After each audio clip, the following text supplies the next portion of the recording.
അത് കണ്ടപ്പോൾ സ്വാഭാവികമായിട്ടും നമുക്ക് ഈ പ്രായം വരുമ്പോൾ കുറെ മാറ്റങ്ങൾ നമുക്ക് ഉണ്ടാകാറുണ്ട്.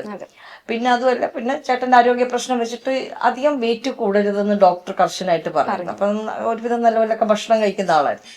അപ്പൊ നമ്മളത് വളരെ സ്ട്രിക്റ്റ്. അപ്പൊ ഇത്ര വെയിറ്റ് കൂടുതൽ പാടില്ല എന്ന് പറഞ്ഞു. അപ്പോഴേ ആ ഒരു ഹെൽത്ത് പൂർണ്ണമായി നിൽക്കൂ. കാരണം ആക്ടിങ് ആണല്ലോ നമ്മുടെ പ്രൊഫഷൻ.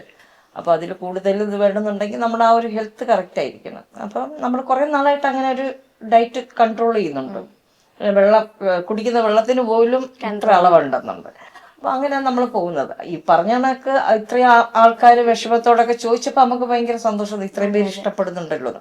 എന്നാൽ ചില മനുഷ്യരുണ്ട് വലിയ അസുഖമാണ് അല്ല മറ്റു അസുഖമാണ് എന്നൊക്കെ പറഞ്ഞിട്ട് ആധികാരികമായിട്ട് പറഞ്ഞു. അതിന് ഒരാൾക്ക് ഞാൻ മറുപടിയും കൊടുത്തു. അതിനകത്ത് റിപ്ലൈ കൊടുത്തു. ഞാൻ ഒരാൾക്ക് മാത്രം. സാധാരണ ഞാൻ കമന്റുകൾ ശ്രദ്ധിക്കാറില്ല. നെഗറ്റീവും പോസിറ്റീവും കമന്റ്സ് ഒരുപാട് വരും. എന്ത് റിപ്ലൈ നാം കൊടുത്തത്? ഞാൻ പറഞ്ഞു, നിനക്കെന്നാ ഞാൻ എഴുതിയത്. ആദ്യം എടാന്ന് എഴുതണമെന്ന് വിചാരിച്ചു, പിന്നെ വിചാരിച്ചു വേണ്ട. ഞാൻ ചോദിച്ചു, നിനക്കിതെങ്ങനെ ഇത്ര ആധികാരികമായിട്ട് എഴുതാൻ സാധിച്ചു? ഊഹം വെച്ചിട്ട് ഒരാളുടെ കാര്യങ്ങൾ പറയാൻ പാടില്ല, അത് ഭയങ്കര തെറ്റാണ്.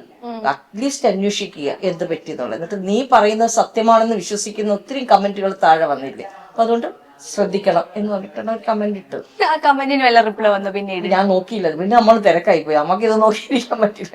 പിന്നെന്ന് പറഞ്ഞാൽ നമ്മൾ ഈ പറഞ്ഞിടക്ക് ഇന്ന് നാടക ഉദ്ഘാടനമാണ്. അന്നേരം പിന്നെ നമ്മൾ ഈ പറഞ്ഞിടക്ക് ഇട്ടവൾക്ക് അതിന്റെ പുറകില്ല. അപ്പം എനിക്ക് അത് എന്താണെന്നുള്ള നോക്കാനുള്ള സമയം കിട്ടിയില്ല. പക്ഷെ അയാൾ കണ്ടിട്ടുണ്ടാവുമെന്ന് ഞാൻ വിശ്വസിക്കുന്നത്.